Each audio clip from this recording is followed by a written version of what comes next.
Municipal इंतजामिया जी नाअहली सबब शहरी परेशान। मुख्तलिफ रोड रस्तनि ते पानी बीठल ऐं घंटाघर चौक ते इंजण लगाई वई आहे, जेका हिक गटर खां ॿिए गटर ॾे पानी मुंतकिल करे पूरे शहर खे गंदकोट में तब्दील करे छॾियो। उन मौके ते शहरियुनि मीडिया सां ॻाल्हाईंदे चयो त टाउन इंतजामिया जेका लखनि रुपया बजट रखे थी, करोड़नि रुपया, लखनि करोड़नि रुपया, मां सम्झां थो 2 करोड़ रुपया जी बजट आहे, पर शहर जे अंदरि हिकु ॿिनि कलाकनि जो जेकॾहिं बरसाति थी थो पवे त कंदकोट सॼो गारो थी थो वञे।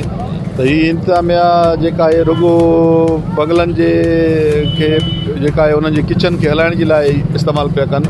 त शहर जी सफ़ाई सुथराई जे लाइ जेके ट्यूबवेल आहिनि, जेके ही मोटर आहिनि, उहो तव्हां ॾिसो अलाए केतिरे अरसे खां वठी उहो हिते ई लॻो पियो आहे, उनजी स्टार्टिंग तव्हां कॾहिं ॾिठी कोन हूंदी। तंहिंजे करे असां सम्झूं था त हीअ रुगो पैसे कमाइण जे चकर में आहिनि। कमु करनि था, पघार जेको आहे म्यूनिसिपल कमेटी मां खणनि था, या म्यूनिसिपल इंतज़ामिया जेको TMO आहे उहो ज़ाहिर ई न हूंदो, कम ई न आहिनि कंदा। तव्हां पूरे शहर में कवरेज ॾेई अचो, तव्हांखे पूरे शहर में गंदगी मिलंदो। वधे छा, आइडियल मेडिकल, हर जॻह ते जेको आहे न पाणी भरियल आहे, गंदगी आहे, जेको इंतज़ामिया कढे नथो। हीअ मशीन तव्हां ॾिसी सघो था, आवाम बि ॾिसी सघे थो, हले नथो, लेकिन 24 घंटा हिन जा पेट्रोल जा पैसा ज़रूरु चार्जिस थियनि था। पाणी जे हवाले सां सिर्फ़ु मेन रोड खे थोरो घणो साफ़ु करनि था, बाक़ी शहर जो सॼे जो सत्यानाश आहे।